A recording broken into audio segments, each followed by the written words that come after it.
À Colombey-le-Sec, durant le fascinant week-end, Aurore a imaginé le Track Tour, une découverte du travail des vignes, du village, avec des arrêts, dégustation. Depuis 6 mois, cette maison champagne a adhéré au réseau Vignoble et Découverte. Qui propose des activités de nos tourismes ou des hébergements ou de la restauration, mais toujours en corrélation avec le vignoble. Être vigneron ou acteur du tourisme, Aurore a choisi de pratiquer les deux activités.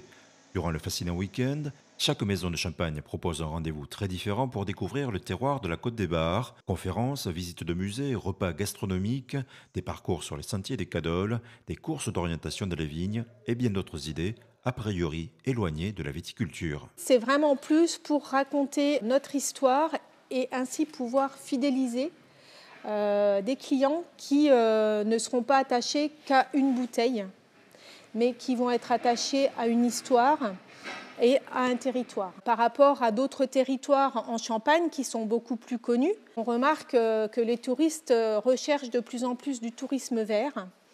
Et nous, sur la Côte des Bars, on a cette force-là. Nos cuvées découlent de notre histoire. Et c'est pour ça que le no-tourisme est en train de se développer sur la Côte des Bars. C'est très important parce que la Côte des Bars mérite d'être connue. À Arsonval, le Champagne Nicolo et Paradis organise une dégustation de vin clair, habituellement réservée aux professionnels et oenologues. Si parfois les touristes ont un palais averti, David Nicolo se souvient de leur surprise, par exemple celle de visiteurs venus de Touraine. Ils sont venus visiter la Champagne. Ils ont commencé par la Marne, ils ont fait la Côte des Blancs. Ils sont venus jusque chez nous, dans l'Aube. Je l'ai bien vu dans la dégustation, ils dégustaient très très bien. Ils ont été assez surpris au niveau de la qualité des champagnes. Ils s'attendaient à des champagnes beaucoup plus verts, beaucoup plus secs.